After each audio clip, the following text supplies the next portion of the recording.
Good afternoon, everybody. My name is Dr. Hart Beatty. I'd like to welcome everybody to our next session of the APDR National Virtual Noon Conference.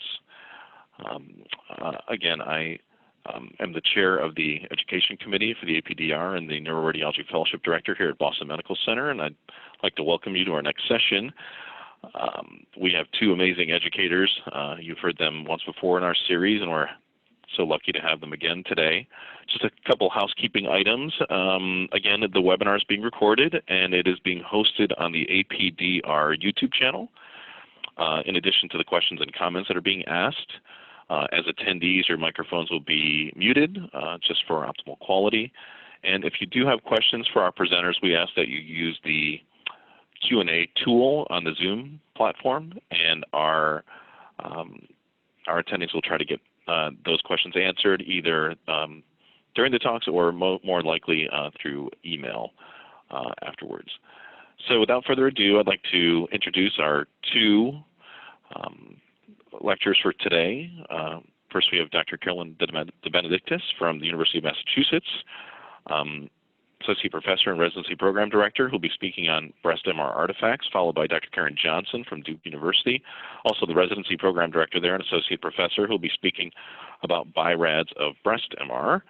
So without further ado, I'd like to have Dr. DeBenedectis, if you wouldn't mind sharing your screen, and we could get started. Excellent. Okay.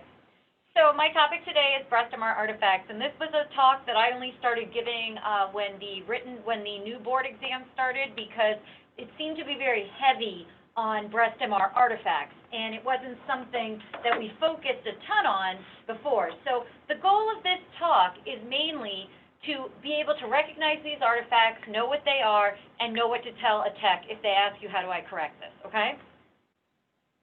Oops. So my first disclosure is, first of all, I have no financial interest other than UMass, but I'm not an MR physics expert. At best, I was mediocre at physics. And the point of this is not to get you through this lecture to be able to, like a physics professor, explain how these artifacts happen. It's for you to get a rough idea of why they occur and know how to fix them and recognize them. So we're going to do this with cases. So the first one, we're not going to have people take them clearly, but if you look at the first one here, and we specifically look at the image on my right, we can see that there's a lot of brightness in the superior and inferior aspects of this breast. And it shouldn't look like this. We can also see the contour of the breast is incredibly irregular. And when we look at another view on this was the actual localizer, we can see that it almost looks like there's a second breast underneath the breast, okay? And so what this is improper positioning. So as you can tell, because there was this hump underneath, this is breast tissue that was not included in the coil. And then wherever you're seeing the brightness here, it's where the breast tissue is coming in contact with the coil. So the breast should not touch the coil, okay? The most common reason of improper positioning, sometimes it's due to the tech not appropriately positioning, but sometimes it's due to body habitus. And there are body habituses that are more difficult to position in a breast coil than others. And for the longest time, we only had one size breast coil. However, now we're very lucky that they have started making coils in different sizes to accommodate different body habituses. So the solutions to seeing improper positioning would be to tell the tech, hey, you know, let's see if we can position the patient better. Let's make sure the breast isn't touching anything. Let's make sure the breast is smooth on all areas and no breast tissues hanging out or folded in there. And if they can't do it using the same coil, say, well, then maybe it's time we adjust to a bigger coil, okay? So for improper positioning, look at coil size and how we can smooth out any imperfections in the breast contour. All right, case number 2 here. We can see that there is this bright line here going horizontally across our MR image, and that is on our non-subtracted image. And then here on our subtracted image, we can see this kind of lesion that's kind of fuzzy. It's hard to see. Everything looks a little fuzzy. And this is motion artifact. So this presents as duplicated high signal intensity of a normal structure in the phase encoding direction. Okay, so that's the really important thing to remember here. Motion artifact occurs in the phase encoding direction, okay? And so when you look on this first image, this is in the phase encoding direction, all right? So it results from movement of structures between sampling of different lines of case space. And some of the signal from the tissue is displayed in the phase encoding direction instead of the direction it's supposed to be. And this can lead to some lesions becoming obscured from the resulted blurring. And that's what we saw on this second image. This is a lesion on subtraction that really doesn't look crisp, but it makes you say, is this just background? Or you could have a circumscribed mass that when we blur it, the lesion looks maybe spiculated. So you take something that would have been a more benign looking lesion and make it look more concerning artificially due to motion. So what are the causes of motion? Well, there's two types of causes. So let's talk about physiologic motion first. So the physiological causes of motion are motion in blood vessels, motion in pleural fluid, and sometimes if you're positioned the appropriate way, some bowel fluid can be in the image on a breast MRI. Now, motion in vessels is from pulsation of the vessel, and this is referred to as a specific type of artifact called ghosting, which we'll talk about more later. So what are the solutions to physiological motion? Well, sometimes this cannot be corrected, unfortunately, and we try our best. One of the only effective ways to correct physiological motion is to apply a saturation band over the area of motion. So if it's a subclavian artery or an axillary artery, you want to make sure you have the tech puts a saturation band over that artery. Or if it's the heart, put a saturation band there, clearly if you're not trying to image the heart, which we aren't in breast imaging. However, even with saturation bands, even with your best efforts, sometimes this cannot be corrected. Sorry. So non-physiologic causes of motion. Most common are patient anxiety and claustrophobia. It was funny, once we had a really hard time at an old MRI site getting patient studies not to have motion. And we could not figure out what was going on. We just could not. Then one day, one of us sat in the control room, and I had anxiety listening to the tech talk to the patient. The tech was making these patients so nervous that they were moving around. So one of the ways is to optimize patient comfort. And usually that is to make the patient feel really comfortable, especially if there's claustrophobia, offer sedatives, like their physician can prescribe some kind of benzodiazepine that they can take prior to coming. Again, optimizing scan time. Everyone when they do their breast MR protocol should be trying to really optimize it for the shortest scan time possible while still getting all the necessary images. I know they've been doing great work at certain institutions with abbreviated breast MRI, which is super short. You know, I think it gets down almost to 10, 20 minutes from the usual 45. So optimizing scan time can help so the patient isn't in that position so long, the anxiety doesn't build, they don't move as much. And then frequent calm, as illustrated by my example, calm communication, not communication that increases patient anxiety during the study. So, you know, the facility we do breast MRI at now, they're really great in calmly logging, pressing the button to talk to the patient and being very calm. Here's what we just did. Here's what we're going to do. How are you doing? You're doing wonderful. You know, things like that. Not, are you nervous? Are you more nervous? Are you still nervous? Because that doesn't help. So very important ways to correct non-physiological motion. All right. So here we have a T1 post image, and you can see there's an oval circumscribed mass, and you can see some probably faint non-enhancing septation. This is that same mass on subtraction. Now, it's much harder on this subtraction image from the same study to see these non-enhancing septations, and I would say the mass looks lobulated to even microlobulated on this image. This is misregistration artifact, and this goes with the theme of motion.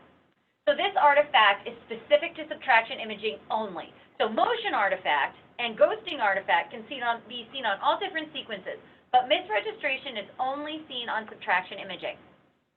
And what it's caused by is motion between the T1 pre-non-contrast, right, pre-contrast image, and any of the T1 post-contrast images. And so what the most common thing here is, right, they take the pre-contrast image, the patient is uncomfortable, between the two images, the patient adjusts herself a little, and that leads to misregistration.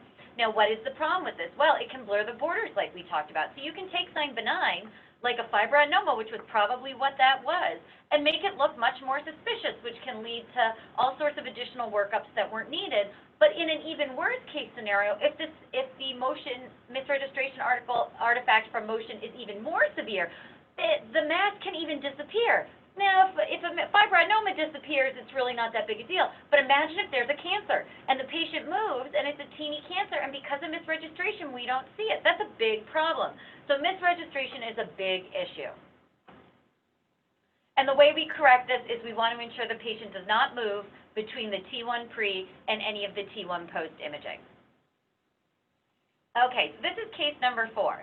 Right, and so radiologists love symmetry, right? So like we love the kidneys because there's an internal comparison, right? We love anything where there's a nice internal comparison. And that's the beauty of breast imaging. I always say I was not the smartest resident, so I had to go into something where it helped me out. So for me, breast imaging was great because there's an internal comparison. There's 2 breasts. So when you look at the breast MRI, on the same sequence, both breasts should look relatively similar, assuming the patient has not had mastectomy or other, reconstructive or surgery. So here we're looking, and the right breast looks like we'd expect: black fat, white tissue. We can see the nipple here, but then this right breast is bright. The left breast is bright. Why is it bright? They should both be the same. Well, this is inhomogeneous fat saturation. So usually we try to, on post-contrast imaging, we like to suppress bright fat, right? Because if we're looking for something to be bright with contrast and the background is bright, the fat is all bright, it's going to be really difficult to see the bright enhancing mass. So to make the enhancing bright masses more visible, we suppress the signal in the fat and make it dark instead of bright. And so how do we get this inhomogeneous fat saturation? Well, it's usually due to the presence of an unexpected variation in the magnetic field. And this causes protons in fat to precess out of range of frequencies in the pulse. Thus, they're not suppressed, i.e., in not good physics terms like me, it remains bright, okay? Because that makes more sense to me. So, how do we fix this, and what are the causes of this? So, the causes of magnetic field variation can be things like metallic objects. However, one of the most common causes is human tissue. It can be diamagnetic, there can be air in the thoracic cavity, or an air gap in the cleavage of the breast. Well, now how do we fix human tissue? If it's human tissue, it's human tissue, right? Well, like with some of these other fat artifacts, some causes cannot be corrected. However, if the text says, hey, we've got inhomogeneous fat saturation, or you notice inhomogeneous fat saturation, you should tell the tech, hey, why don't we try tuning the shim? And what that does is it optimizes the magnetic field homogeneity, right? So inhomogeneous fat sat is due to inhomogeneous magnetic field, and by tuning the shim, we can optimize the homogeneity of the field, okay? So that's how we correct for that. All right, here's our next case. So these are 2 separate patients, and this here we can see this large black artifact by the arrow. And this is clearly a non-fat suppressed, right, image. We see fat is bright, and we see this large black, dot there. And then when we're looking at a sagittal image on another patient, in the sternum, we're also seeing these large black signal voids, or big black spots, right? So what's causing this? Well, this is susceptibility artifact. And what we were seeing in those patients is clearly in the one where these big, large signal defects were in the sternum, these are sternal wires. Over here, where the large signal void is in the breast, this is a post-surgical clip, actually, not even a biopsy clip. This one's a post-surgical clip. And so these cause artifact. So this results in a local signal intensity void in the vicinity of the metal, often with surrounding blooming. So a lot of times, this susceptibility artifact is actually significantly bigger than the metallic object causing the susceptibility. So don't be fooled that there's some huge metal object in the breast. Usually it's really teeny.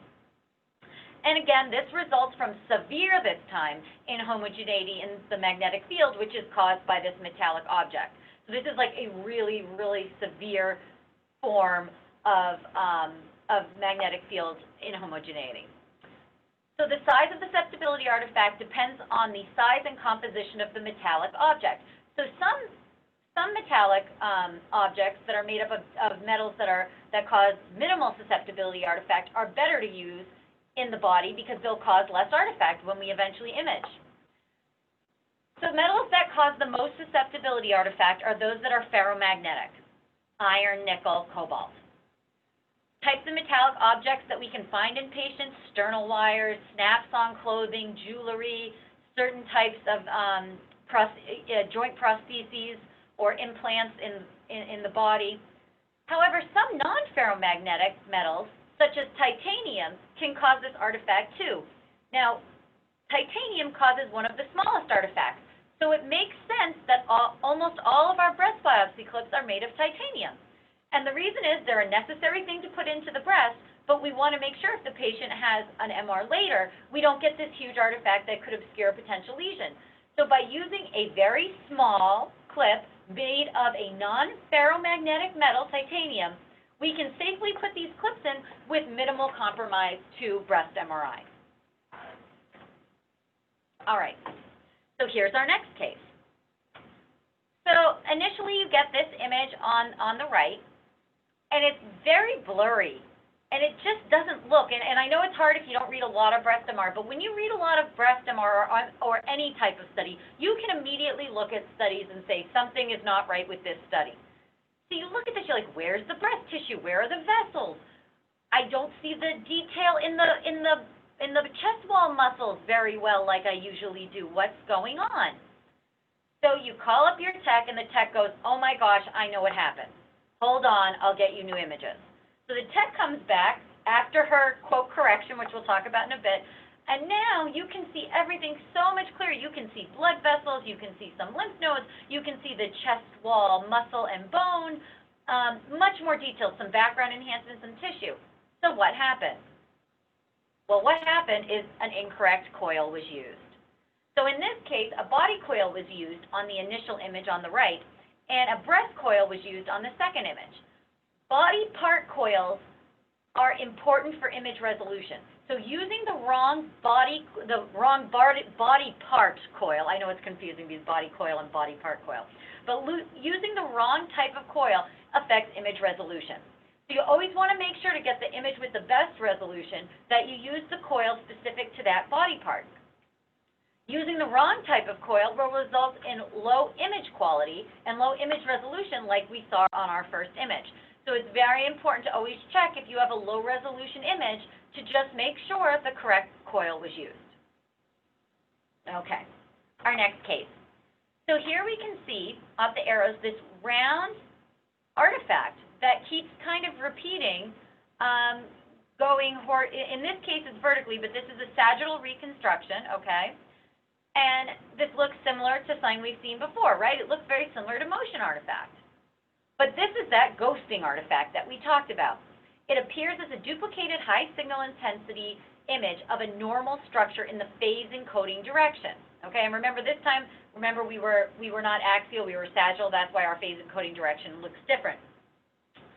And this is caused by periodic motion from pulsing vessels. So in this case, the subclavian vessel was the vessel causing the motion. So what's the solution? Place a saturation band in the plane of the subclavian vessel. Here's another image. So here we have a sagittal image of the breast, okay? So we can see the pectoralis muscle coming down here, see the breast tissue, we see the nipple in profile. What is this? We see this kind of, this almost overlap of something, and we don't know, is it overlap of tissue? What is overlapping? Well, what this actually is wraparound artifact. And this occurs when not all of the signal-producing tissue is within the field of view. The signal from the excited tissue outside of the field of view then gets superimposed on structures in the field of view through misregistration during a Fourier transmission reconstruction. So the solution to this is you want to increase the field of view to make sure all of the signal-producing tissue is inside the field of view, okay? And you can also increase the number of sampling points in the phase encoding direction as well to try to decrease this too. Now, the most common way we know of this artifact is wraparound, because that's what it looks like. It looks like part of the image has wrapped back around onto the opposite side of the image. But it can also be called aliasing, or phase wrap. And as I stated before, it's important to remember this occurs in the phase encoding direction. So so far, just about all of our artifacts are occurring in the phase encoding direction. All right. Now, this is my last case. And so when you look at this, it's very busy, right? And it looks incredibly hard to read. There's enhancement everywhere. There's masses, there's non-mass enhancement, and it's super, super confusing. And how are you supposed to know what's concerning? This is a nightmare, right? This is marked background enhancement. So this is what we dread when we read breast MRI, because how do we know what's concerning and real and what's not? So what is a common cause of this artifact? Well, the most common cause of marked background enhancement is scanning outside the appropriate menstrual window. So ideally, the window is 7 to 14 days, and that's the follicular phase. And this is the phase of the menstrual cycle where the breast is the most quiescent or least hormonally active phase. And when the breast is hormonally active, it causes a lot of excess contrast uptake. But when the breast is quiescent, we get the least amount of contrast uptake. So that's why we really want to make sure that we do all of our MRs in the follicular phase, day 7 to 14. So when I see an MR like this, the first thing that I do is go to the patient history sheet. That's the absolute first thing I do, and I say, was this patient scanned day 7 to 14? And everyone makes mistakes. Once in a while, someone scans a patient during the wrong phase, or sometimes it's the patient's had a uterine ablation or is perimenopausal and isn't really going through the correct phases. So you just want to check. And if the patient wasn't scanned during days 7 to 14, it's probably best to repeat the scan during days 7 to 14 to get rid of all that background enhancement so you can have a more accurate read. And that is it for MR artifacts. Are you there? Thank you, Carolyn. Really appreciate it. Great talk, and I can appreciate the internal reference comment because, the neuroradiologists like to just use the other side of the brain also, so we feel like we have that as going as well. So thank you for that talk. I'd like to bring up Dr. Johnson, who will be speaking on Bi-Rads for MR. Please, Dr. Johnson. All right, so we are going to review the MRI BI-RADS lexicon, and we will be touching on some of the terms that you just heard actually in the previous talk. So these two talks are very complementary to one another. All right, anyone out there that has read breast MRI knows that there is a variety of ways in which lesions appear on breast MR. And so it is very important to have some help in terms of how to describe these lesions and how to manage them. And that is where BI-RADS comes in. So BI-RADS, of course, stands for the Breast Imaging Reporting and Data System. And it was designed to provide a standardized language to describe findings, but I think more importantly, to allow us as radiologists know how to manage the findings and manage them appropriately. Certainly it will reduce ambiguity in our reports, and your referring physicians, when they become familiar with the BI-RADS terms also, they will know what kind of message you're sending based on the terms you choose to use. The BI-RADS lexicon was developed by an international group of MRI experts and breast imagers, and it's expected to be a living document, so it's constantly updated. I believe the last update to the BI-RADS manual was several years ago, I think maybe 2014, so it's about due. So we will probably be getting an update soon. As you all know, anyone that's picked up the BI-RADS manual, you know it's big and it's thick and there's lots of components to it. And so it's easy to sort of get lost in it and maybe even get intimidated by it, but I cannot stress enough how important it is to go through that BI-RADS manual. When residents ask me what they should be reading for breast MRI, it's very, very easy to say start with the BI-RADS manual because it has a wealth of information in it that will help you become a better breast imager if you use it. With regard to this talk, we are going to be focusing on the actual lexicon and the terms that we use to describe lesions once we find them. So of course, we're going to be talking about lesion architecture, as I alluded to, and we'll also touch on the kinetic time intensity curve and how to use that in your interpretation.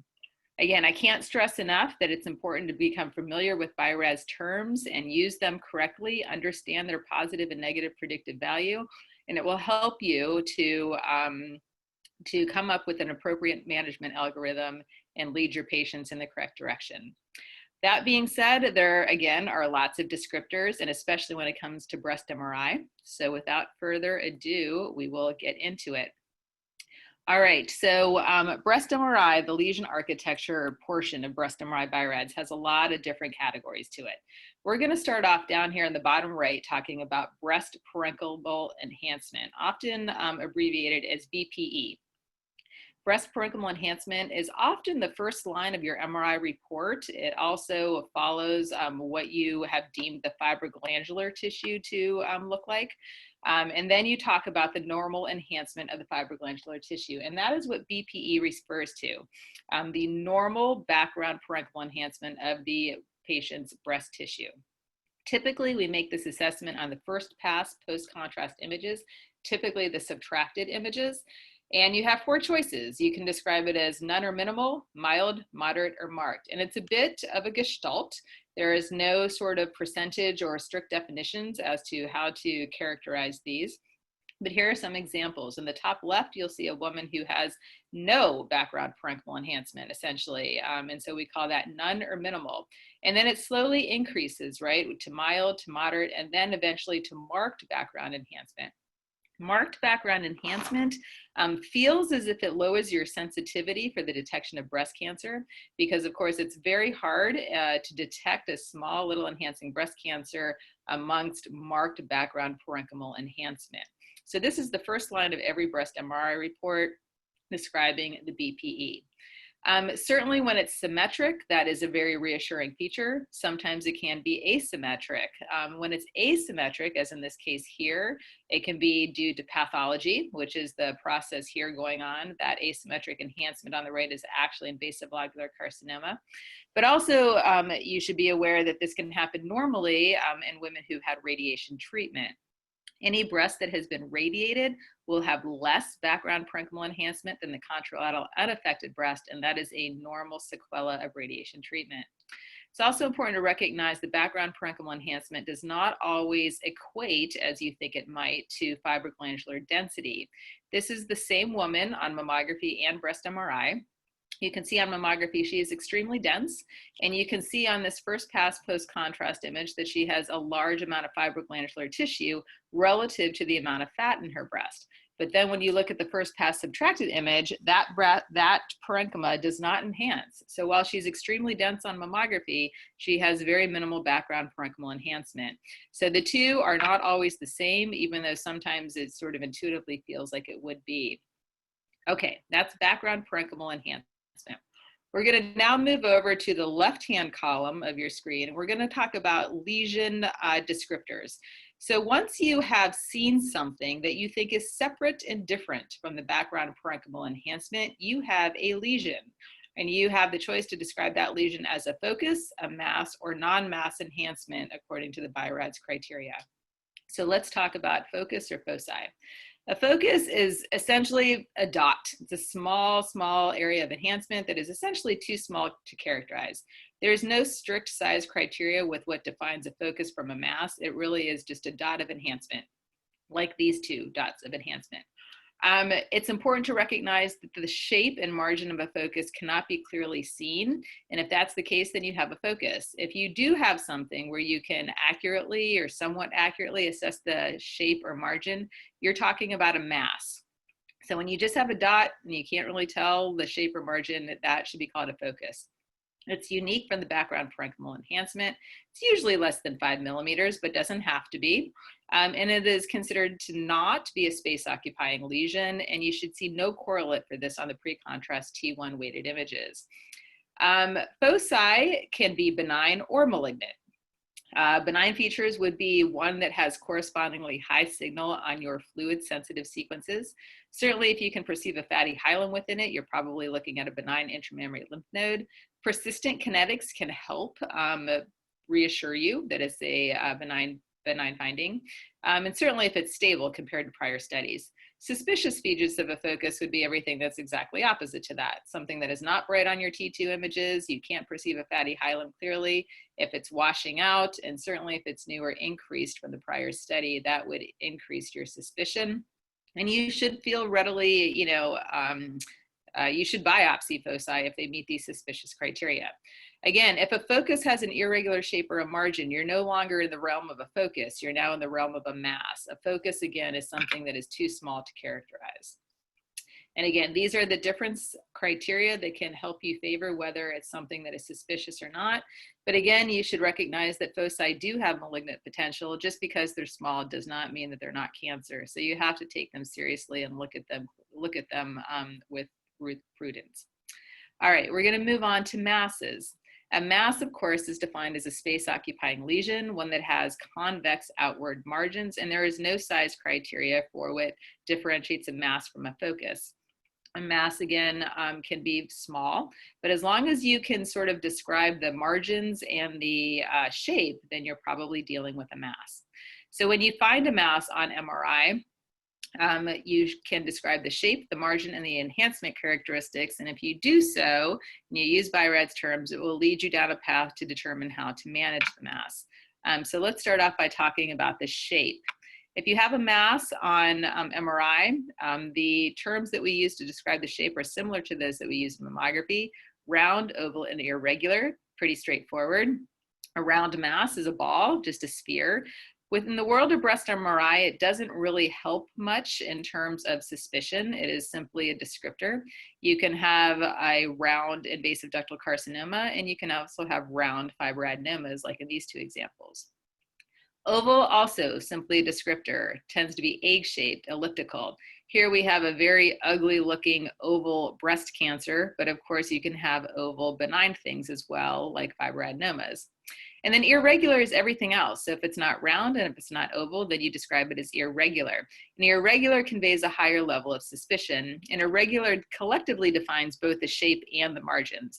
So should be relatively intuitive that if you have a mass that is irregular in shape or margin, it has a higher likelihood of being malignant and should increase your suspicion to do something with it, such as a biopsy.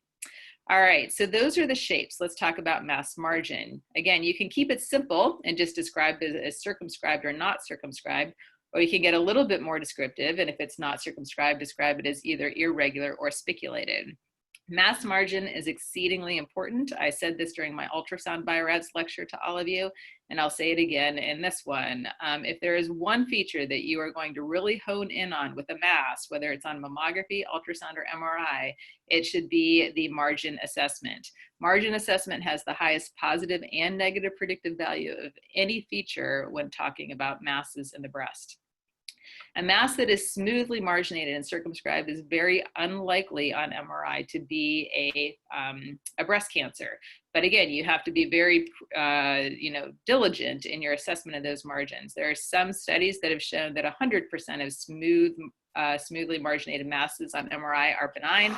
Not sure I would go quite that far, but certainly smoothly, sharply demarcated masses tend to be more benign, such as this fibroadenoma. Clearly, a mass with irregular margins, jagged edges that are not smooth but not quite spiculated would have a higher likelihood of being malignant and should increase your suspicion. This is a nice example of a mass that clearly isn't smooth but isn't quite spiculated either. Those are irregular margins, and that, of course, was invasive ductal carcinoma. And our old friend spiculated. Spiculated comes up everywhere in the world of breast imaging and is highly suggestive of malignancy. So certainly whenever you see a mass that has those radiating outward lines, if you haven't biopsied it already, you should.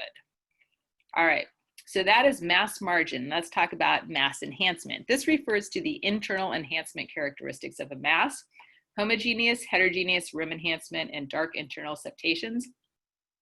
Kind of common sense, I suppose, that a mass with homogeneous confluent uniform enhancement is more likely, sorry about that, to be benign, whereas one like the one on the right that is heterogeneously enhancing, where there are bright components and maybe dark components to it, is more suspicious. But again, you will recognize that there are multiple features of these masses that allow you to recognize that this is likely benign. The one on the left is not only homogeneous in its enhancement characteristics, but it's also smoothly marginated. The mass on the right, which is invasive ductal carcinoma, is not only heterogeneously enhancing, but it has very irregular margins to it. Rim enhancement conveys a high level of suspicion. Rim enhancement is meant to be associated with a mass that has Internal necrosis, and is more likely to represent a suspicious malignant process, and typically an aggressive malignant process at that. So you will see both of these masses are rim enhancing. There is no internal enhancement characteristics. You will also once again recognize that the margins are very irregular. So once you see one suspicious feature, it is not uncommon to see multiple suspicious features because they kind of go together. This is an example, however, of a benign rim enhancing mass that I just want to bring your attention to. This is a simple cyst. Simple cysts lack internal enhancement. You should definitely refer to the T2 images, and you would probably see homogeneous high internal T2 intensity of this mass. But a cyst can also have, a benign simple cyst can also have rim enhancement. But again, it looks very different compared to the rim enhancement of breast cancer, which is very jagged and irregular. The rim enhancement of cyst tends to be smooth and round, whereas again, the rim enhancement of breast cancer is irregular, jagged, or clumped. Dark internal septations. This was mentioned in the earlier talk.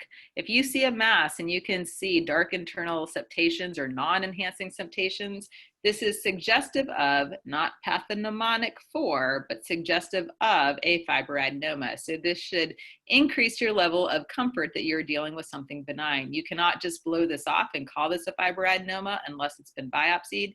You must either follow it or biopsy it to prove that it's a fibroadenoma, but non-enhancing internal septations within a circumscribed mass is a reassuring feature that you're probably dealing with a fibroadenoma.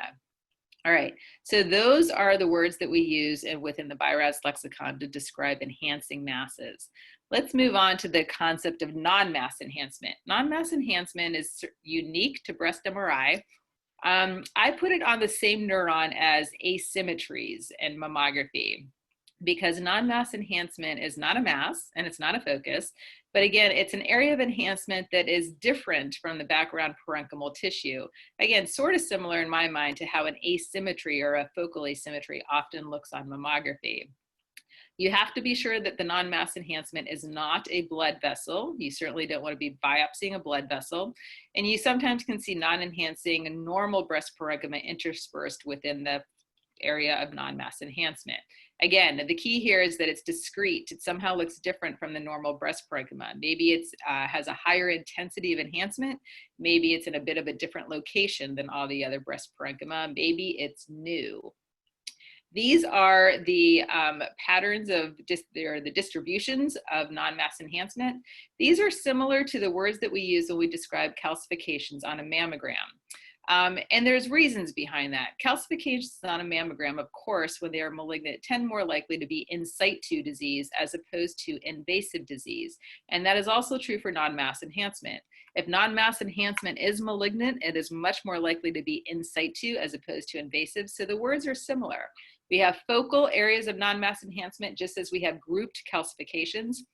Linear and segmental are familiar words, as are regional, as is diffuse and scattered. So even though it's a bunch of words, they're sort of similar to words you've used before.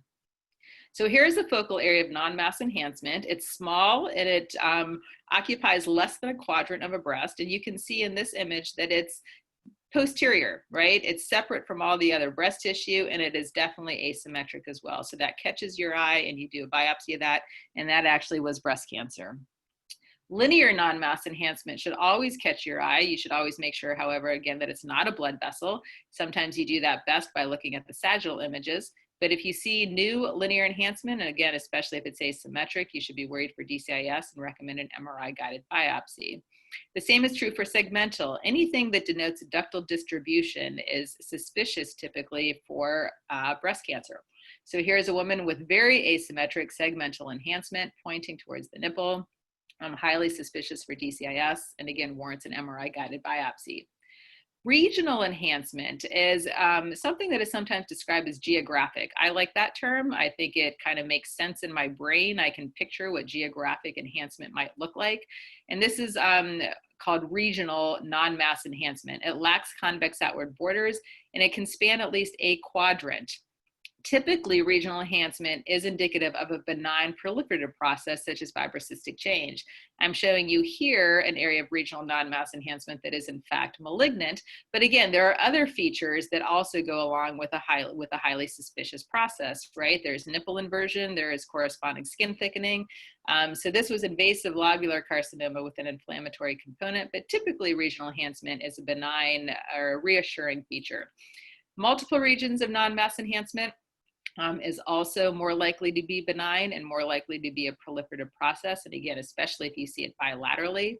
And then there's diffuse or widely scattered enhancement, which sort of runs into background parenchymal enhancement. Where this starts and where background parenchymal enhancement stops, I'm not sure, and residents ask me that all the time. I don't know that it matters because both would be considered benign as long as they are symmetric in appearance. You wouldn't act on that. All right, so that brings us to, that brings us to the pattern of non-mass enhancement. So we just talked about the distribution. The pattern of non-mass enhancement is important to recognize, but I can be honest with you that I don't use these terms very often. The one that I use most commonly is clumped, and that's the one I'm going to talk about. Clumped is sometimes refers to cobblestoning, kind of like this appearance. You see multiple little areas of clumped non-mass enhancement, all confluent with one another. That is a suspicious feature, and again, it's very asymmetric, and that would warrant a biopsy.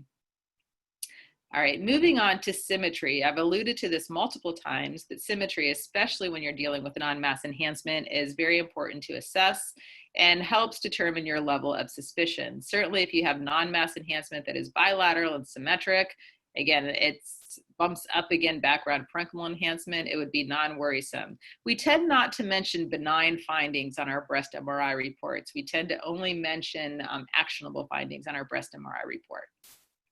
If you have asymmetric enhancement like this, it would increase your level of suspicion to the point that you should do a biopsy.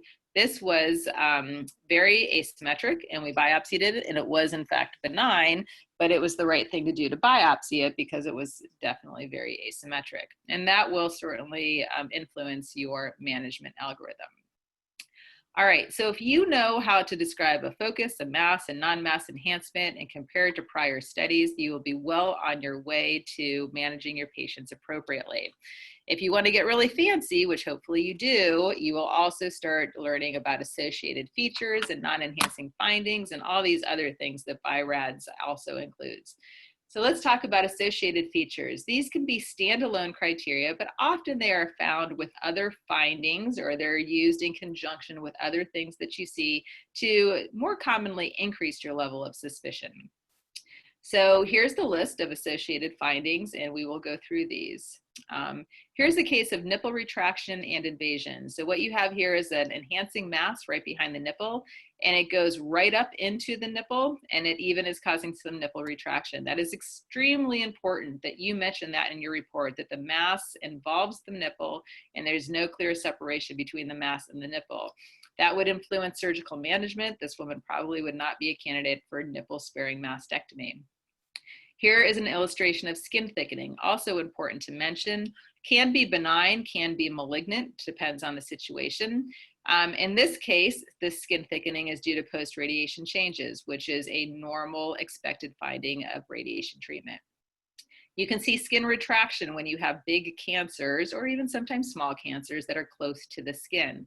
Skin retraction does not necessarily mean there is skin involvement. You would want to see skin enhancement to come down harder on the probability of skin involvement. But skin retraction is something that would be nice to mention if you see it in your report. Okay, axillary adenopathy. Of course, we look at the axilla when we're doing breast MRI.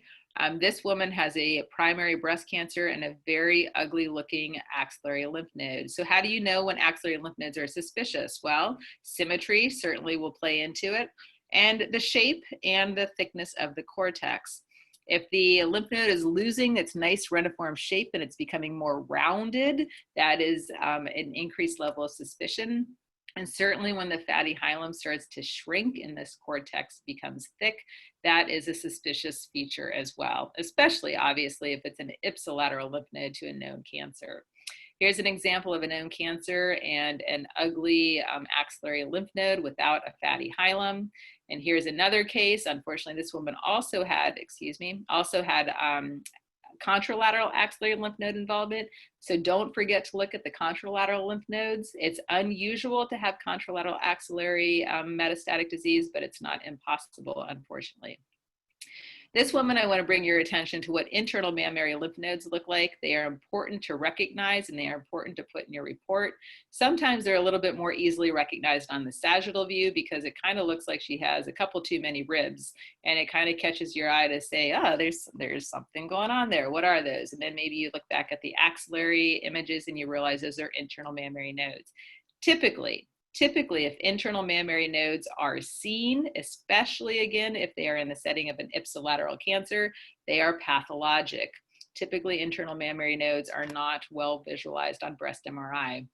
They can change the staging of a breast cancer patient, so they are important to look for.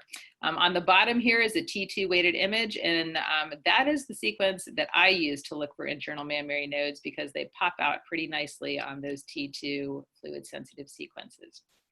All right, you want to mention pectoralis muscle invasion if you see it, and what you are looking for is actual enhancement of the pec. So if you have a mass, which we have here, usually the sagittal images are very helpful for this. You try to draw a line between the mass and the pec, and you look for whether or not there is actual enhancement of the pec. Certainly it is important to denote whether or not there is a fat plane between the mass and the pec, but pectoralis muscle invasion would be suggested if there is actual enhancement of the muscle. Chest wall invasion is evident when you can see abnormal enhancement extending into the ribs or the intercostal spaces. Quite rare, but clearly very important to mention if that is present. Okay, moving on to non-enhancing findings. So typically if something is not enhancing on a breast MRI, it is not breast cancer and it is reassuring. There's tons of things that don't enhance on breast MRI, and so, but still might be important to mention, or at least to be able to recognize and know that you don't have to act on them. On the left, you have high signal within the ducts on pre-contrast T1 weighted images that if you looked at the subtracted image would not show up. That is benign. You don't even have to mention it. That is just duct ectasia. And of course, we have cysts. You'll see cysts quite often. They are non-enhancing, well-circumscribed masses that have internal bright signal on your fluid-sensitive sequence. It's up to you whether or not you mention them. They don't have to be mentioned. Certainly, if they're big and bilateral, kind of like this woman, I usually mention them and state the biggest in each breast. Postoperative fluid collections, hematomas and seromas will show up on your breast MRI. So obviously having some sort of history to know whether or not she had a biopsy or surgery recently will help you to know whether you're looking at a hematoma or a seroma. These are nice to mention because they often will result in a palpable abnormality, and it's good for the patient and the referring clinician to recognize that what they're feeling is most likely a postoperative complication. Okay, this was also mentioned in the prior talk, signal voids. You can get signal dropout due to the presence of biopsy clips and also due to the presence of portocasts and due to other things as well, like was mentioned in the last talk, but these are the two most common reasons for signal dropout on breast MRI.